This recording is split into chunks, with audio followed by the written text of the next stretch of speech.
জন্য উপস্থিত হয়েছি।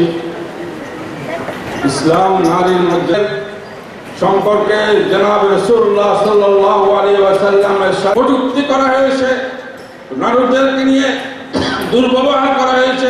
বিরত রাখার উদ্দেশ্যে আল্লাহ তাআলা ইরশাদ করেন, ওয়ালা তুযবিনা, যখন তারা পাপ মুক্ত থাকতে চায় উল্লিখিত যুগে আলাদা দিয়ে অন্যত্র স্বামী গ্রহণের অবকাশ দেওয়া হতো না।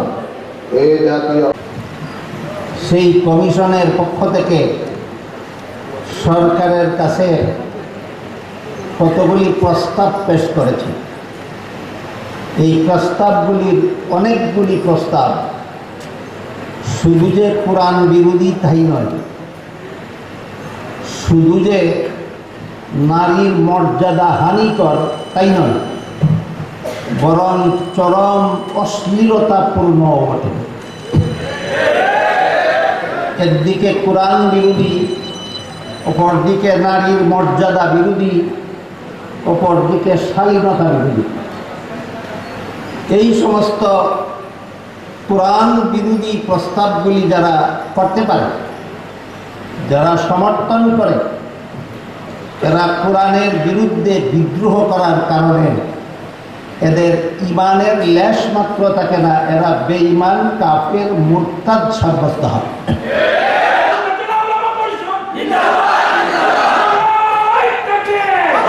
নর নারী সৃষ্টি করেছেন।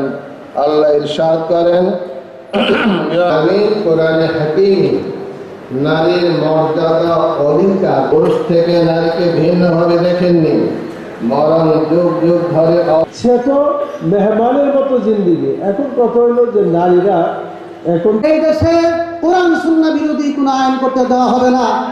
যেহেতু সম্মানিত ওলামায়ে কেরাম, বিভিন্ন মাদ্রাসা কওমিয়া দিনিয়া, ওনাদের যে উচ্ছৃঙ্খল বক্তব্য, যে ওনারা যে উচ্ছৃঙ্খল বক্তব্য রাখেন, দেহ আমার, সিদ্ধান্ত আমার। দেহ তোমার কে?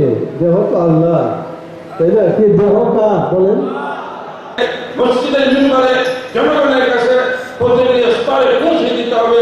সেই কারণে আমাদের মাঝে আরো এসে উপস্থিত হয়েছেন বিশিষ্ট আলেম সাহেব দামাত বারাকাতুহুল আলিয়া। অধিকার আর মর্যাদা দিয়েছে। আর বর্তমানে কিছু নারীবাদী, সে বড় পরিচয় নারী আমাদের মা। কথা ঠিকঠাক হয়েছে?